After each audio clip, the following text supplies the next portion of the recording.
Hey there! So I decided to do a new little series. I don't know what to call it. Thoughts that I have while doing the dishes. Just thinking how important it is to find your own voice. When did I find my own voice? I think I've always been looking for it. When I found it is debatable. I think maybe throughout my life I found it at certain times and then maybe lost it again along the way. Depends who you're influenced by, you know? And you know what? It's like doing videos, I love doing it because I love sharing what's on my mind. Hearing other people's opinions about things is important to me, just as much as sharing my own. But I find like every time I want to do one of these videos, it's such a hassle. Like, is what I'm wearing okay? Do I have makeup on? Am I awake enough? Maybe that one's important. But does my hair look decent? Like, most of the stuff I really don't give a shit about. But as soon as the camera flips and you see yourself, that's when all the self-consciousness comes into effect. Maybe I shouldn't do it that way, but maybe I should flip it so that I can't see myself. But then I won't know if I'm fucking up on the filming or not. Man, if you have one of these, they are handy for bottles. Not just the bottles, the nipples too. This is my nipple scrubber. Not this end, it's too big. This end, it's dainty.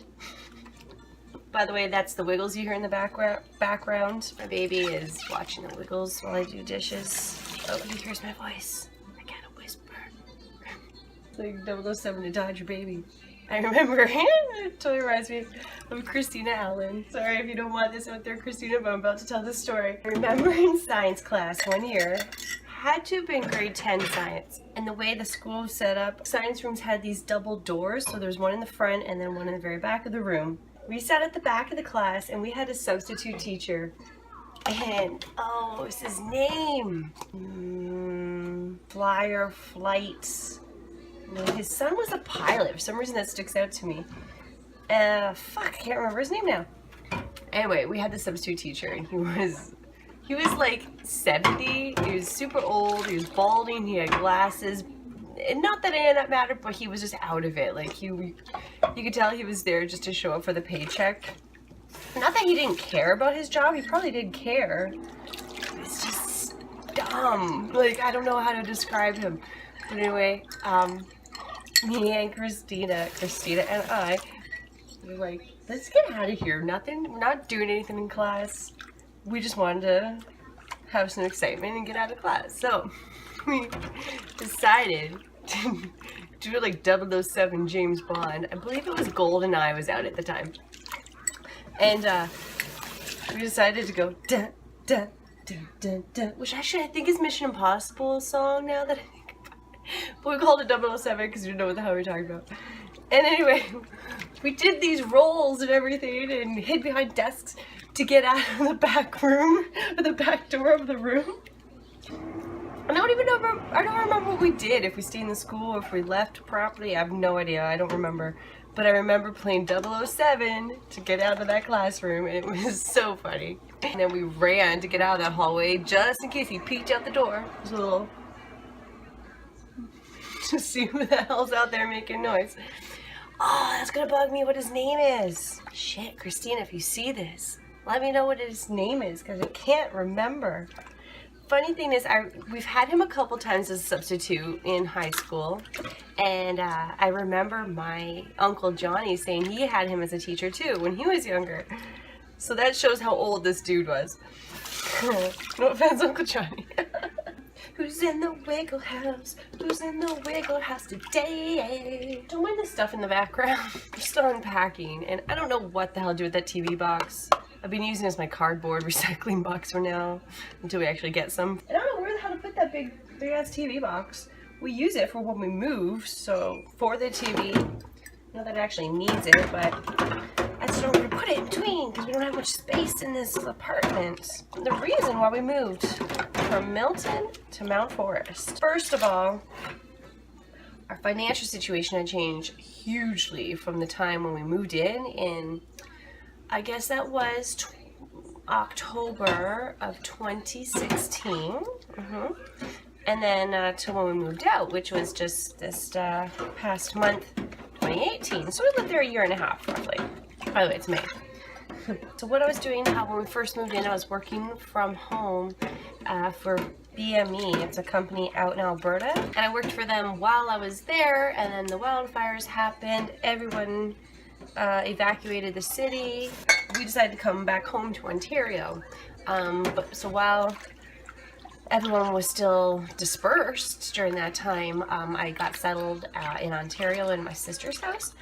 Contacted my bosses, let them know what was going on and what they were doing. My boss, Daryl, he was running the show. He was doing the job of, what was there, so 2, 4, 6, at least 6, 7, 8 girls. Well, there just happened to be women who worked there. So he was doing like 6 admin positions, including his own duties, all by himself. So I'm like, Daryl, you can't do that. You're gonna lose your mind. Poor man's gonna lose even more hair. So, like, let me help. Let me at least help you. Like, yeah, sure, I want to get paid, but that wasn't my prerogative then. I just wanted to help him. He was one of the great bosses I've ever had, one of the best ones. Hate to sit there and see him struggle. So anyway, I started working from home for them there, and I knew it was going to be temporary. It actually went longer than I expected. I thought maybe a month or 2. Anyway, it ended up being about 6 months or so. And then finally they gave me a call and let me know, we can't do this anymore. We need somebody in-house. You're not coming back, so goodbye. Which is totally cool. I understand it. It was very good, I guess, mutual termination of employment. So that changed. Okay, so that was a big decrease in my income, or our income, like what I contributed to the household. I got a job doing accounting for a company in Milton. I got the job in November, and we must have been celebrating because I got pregnant. And actually, we were trying, but we didn't think it would happen that quick. With Logan, when we tried for him, it took about 3 months. At least. With Liam, it was like almost right away. It was like within a month of me being off birth control, or of us actually trying, and then we got pregnant. So I was only at my new job for a month, and then found out I was pregnant. Realized I can't tell them yet that I was pregnant because I was worried that they would fire me without saying it's because you're pregnant. You know what I mean? And technically, they could have. That would have been really low to do. But that company I was working for, I think that they would have done that. So, to protect my job, which means protecting the financial security of my family, yeah, I lied. I'm not proud of it, but if it's choosing between the security of my family versus the feelings of strangers who I just met, sorry, but I might have to lie to you and hurt your feelings. Because there were those odd feelings there, and then while I was there, it was just a really bad environment to work in, just a very unsupportive team, and yada yada yada. It was a living hell. Didn't like it. Plus, when thinking about returning to work, we did the math and realized that I would be working for like $50 a week or something, because the rest of my income would be going towards daycare for before and after school pickup for a 5-year-old, and then for a newborn baby. Full-time is pretty well just actually more expensive. So it was just crazy. It would have come to, I think I added up about more than $2,200 per month. That's more than what we were paying in rent. How could you justify that? So decided I'm not going to go back to work. I'm going to stay home and be a stay-at-home mom, which means I will have 0 income. I am so thankful to be in North America, Canada specifically, because we get those added perks that a lot of people take for granted, or a lot of people in the world don't even have, that people living here sometimes take for granted, which is things like trillium benefit, child tax benefits. Once I'm no longer getting my maternity leave payments, my husband can claim me as a dependent, because I'm dependent on him now for income. But I get to be home and raise my own kids. Let's just say our own kids. I hate when women are like, oh, they're my kids, or it was my wedding. Really? Did you fuck yourself? You're marrying yourself? No, there's another person involved. It's us. So anyway, that was a side rant. Okay, so there was that, which meant we could not afford to stay in Milton because rent is absurdly high in that city. Oh my god. That was a townhouse, 2-bedroom, 3-story townhouse, you know, full appliances, a little bit of a front yard, no backyard. It was what we needed at the time, and it was very beautiful, and it was our stepping stone to our next chapter of our lives, which is what we're in now.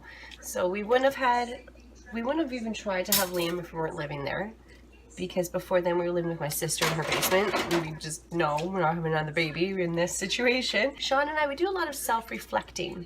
And we realized that a lot of things in our lives kind of lined up perfectly, and when you can look back, I'm like, oh, well, if this didn't happen, then this wouldn't have happened, and it's good it happened this way because of these reasons. We're able to do that a lot and look at our own lives, our own situations, as well as each other's and our life together. So we ended up coming here because it's cheaper to live. We got a 2-bedroom apartment the boys can share for now. It's fine. And it's actually pretty spacious, and it's better because everything's on one floor, so Liam can crawl around, don't have to worry about stairs.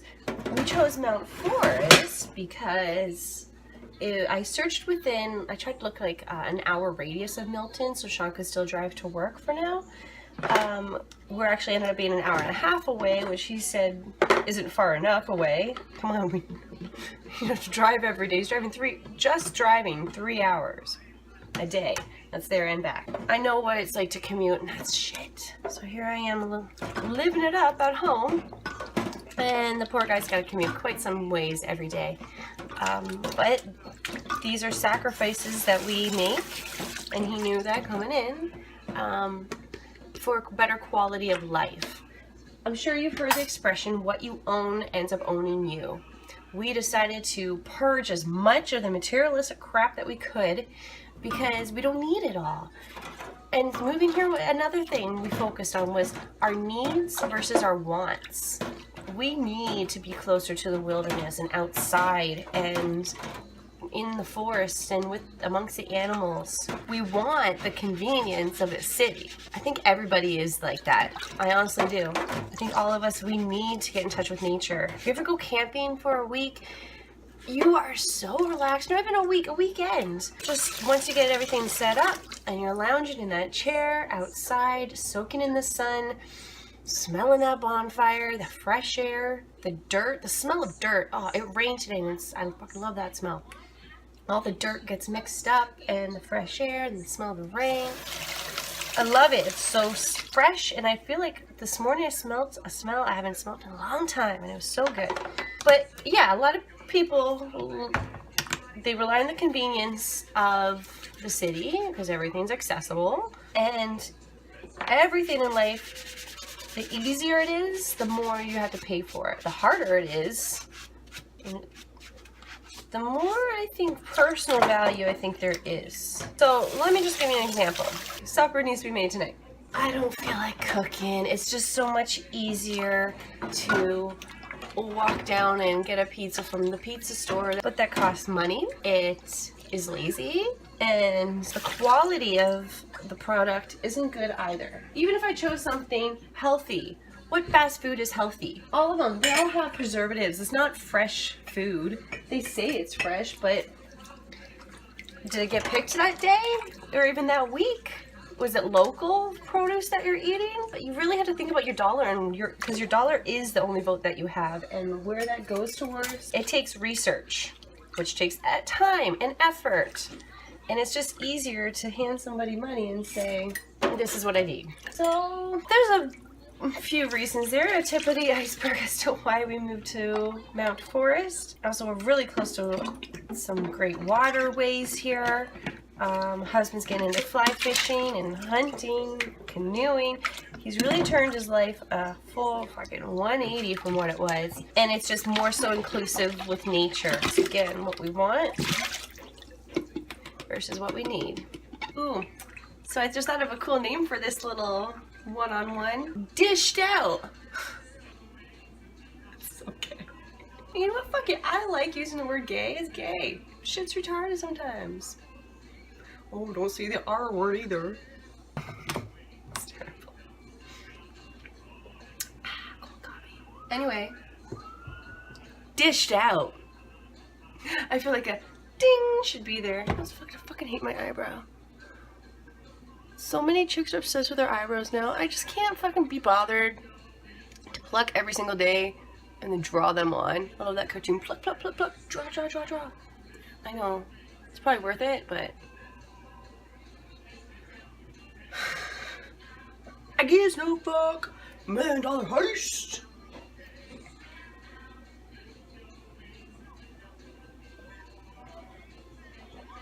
I just went from doing a quick ICP quote to dancing to the Wiggles.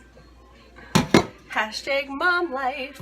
You know, as my husband gets older, he's mid-30s. My husband and I both have Hatchet Man tattoos, which is the, I'll just show it.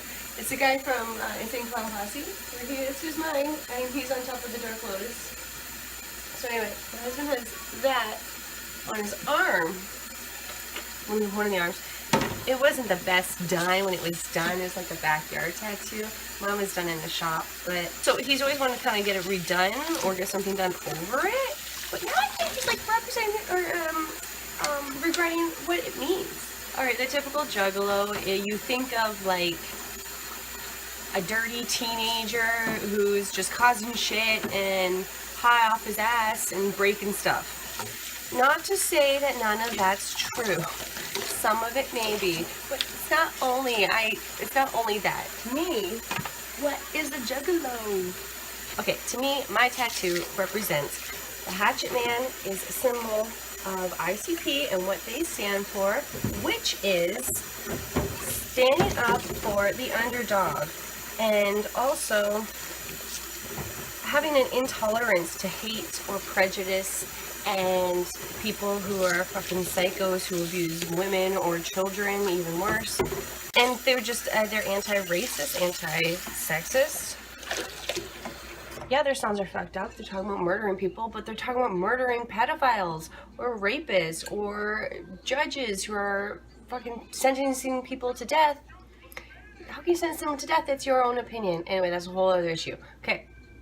Now the Dark Lotus part for me, not only because I love the Dark Lotus, that's, I was gonna say trilogy or spin-off side project, I guess, that ICP has with Twisted. I'm probably missing other people. Dark Lotus, there's a few other people who are in and out of that. But also the lotus itself, the flower, is represented in several religions and cultures throughout the world. Most often it represents rebirth or awakening. And that's because every morning the petals open up of the lotus and then they close again at night, and they grow in like swamps. So to see like something so beautiful as a lotus opening its petals and grow out of the dirt like that, that's representative as well. So it's like every day it's a fresh new start, which it is, and every day I try to do the right thing and be a good person. That's what the Hatchet Man and the lotus represent for me. So if that's what my kids ask me what it's about, that's what I'll tell them. I never have any regrets for that tattoo. Anyway, I try not to have life regrets in general, because I understand that everything that I did in my past, good or bad, it shaped me to who I am today. If you truly love somebody, you'll understand that, and you won't judge them or hate them or give them grief for things that have happened in their past. I've had that attitude pretty much my whole life, I would say, and I knew that going into my relationship with my husband now. We've been together, it'll be 14 years this summer.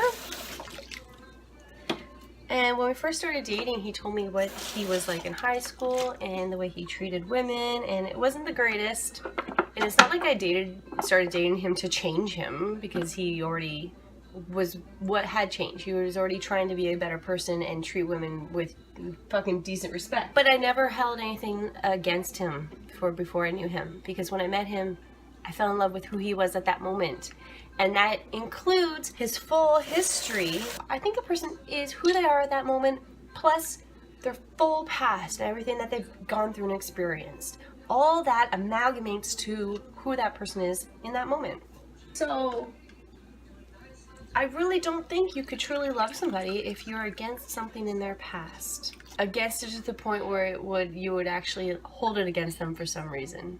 And you know what? Yeah, actually against their past. Some people may look at it and be like, oh, well then you must support how your husband used to treat women and all that. It's not like he treated them like garbage, but he's told me some stories that he's like, I shouldn't have done that, you know? And I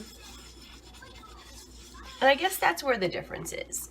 It's not like he talks about and brags about, I'm like, oh yeah, that's awesome. We don't do that. But we talk, like I said before, we do a lot of self-reflection. We talk about shit that we've gone through and continue to go through. And I guess we kind of honor that in each other. Yeah. And I don't see enough people do that. So yeah, don't say you're in love with somebody and then give them shit for fucking somebody before they even met you. Then you're just an idiot. You're a fucking idiot. Ready, steady, wiggle.